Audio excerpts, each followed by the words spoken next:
Welcome back to Food for Thought Friday. So this week we are talking about burnout.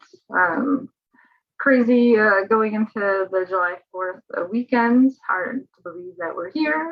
We're not talking about going outside and getting burnt. We're talking about actually, mental health burnout. So this information comes from an article by Anish Shah from Everyday Science. Wow. So what is burnout syndrome, right? It's an emotional disorder created by workplace stress, or that work and lifestyle imbalance sometimes. It can have some serious consequences, right? Physically, psychologically, it leads to stress, detachment, depression, all that kind of crazy stuff. So burnout syndrome is excessive and chronic stress caused by overload or excessive work. That term burnout is actually literally means burned to the end. That's where some of us are. We're just keep going until there's literally nothing left. Physically, mentally, we're exhausted, resulting from exhausting and overloaded professional life, sometimes even just that home environment. If you're a caregiver, sometimes that can cause some issues as well that way, and gives us burnout from just being that sole provider for our family. So the main causes of burnout syndrome is the work environment and those working conditions. An employee who is continually exposed to, among others, but these are some of the things, is high levels of stress, excessive workload, poor autonomy, poor relationships at work, the lack of support in their environment, lack of training to actually perform the task, excessive demands, all that obviously can be for a home caregiver as well. So these are triggers that kind of lead to that chronic stress that leads to the burnout. So the link between stress and burnout, as we are noticing, is very, very strong. So the burnout syndrome involves nervousness, psychological distress, physical problems. You can get belly pain, upset stomach, some of the stuff that goes with that, excessive tiredness, not able to sleep, dizziness, the stress and the unwillingness to kind of get out of bed at home when constant may indicate the onset of this illness.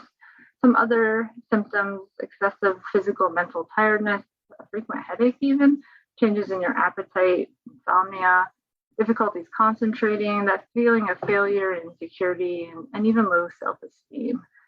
Constantly negative, that defeatedness, that hopelessness, maybe feeling even incompetent at times, that aggressive behavior, you get mood swings, back and forth, can't control things, isolation fatigue, high pressure, muscle aches, there's GI problems, and even a change in your heart rate. So usually these symptoms are mild, but they can get worse and worse and worse. And sometimes that's why people are just feel like it's a worthless cause, right? But you might need to seek some professional help as soon as you notice any signs. So take that time and get treated for this, right? It is overcomable. So sometimes changes in working conditions and changing those habits and lifestyles will help you get some physical activity. Those relaxation exercises that we've talked about over the weeks can help relieve the stress and kind of control the symptoms. Take a vacation, right? Add some adventure and some activity to your life. Have that support with your close friends and relatives. Take the time for yourself, right? When you see those symptoms coming in, don't get totally, lost in the process or have complete lack of motivation, and then you have GI issues, and then you can't sleep. And then when it gets to that point, you can actually get severely depressed. If you are at that point, I would highly suggest you seek some professional help with that as well.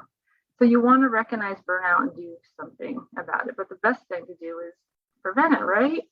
So to prevent it, we need to reduce your stress and the work pressure that you're feeling. So kind of some healthy habits to prevent it before, when those signs and symptoms are just beginning for you. So set small goals in your professional and personal life. Those small steps will get you to the bigger outcomes that you want. Don't try to jump in head first, and then you have the overwhelm and all the stuff that comes with it.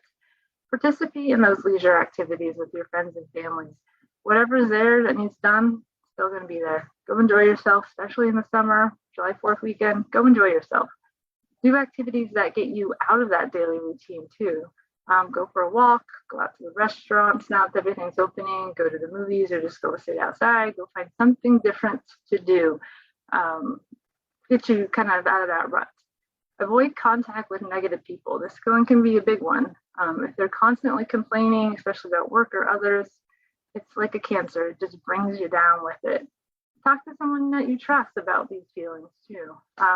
Do regular physical activity. We all know the benefits of movement, whatever that looks like for you, even if it's just simply walking.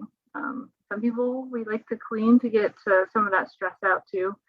I'm not one of those all the time, but I can see how that could be a benefit. Avoid drinking alcohol, using tobacco, or other drugs as well, because that will kind of add to your mental confusion and some of the issues going on. Do not self-medicate or take over-the-counter medications too. That doesn't help with this mask, whatever's going on. So obviously, a proper good night's sleep, 8 hours, as we know, is best. Get your bedtime. Adults can have bedtimes, but that kind of helps balance everything. And that's what you want. You want a work-life balance. You want your leisure, your family, your social life, and your physical activities all to be kind of in balance, right? Complete yourself fully. So if you're realizing that you have burnout or even the start of burnout, kind of do something for yourself today. Even if it's simple, just something simple. And if you need someone to talk to, I'm always here, almost always available. So just message me and we can set up a time.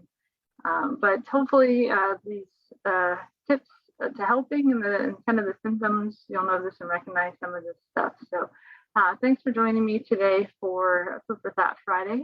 Make sure you join me next week, and everyone have a great 4th of July weekend.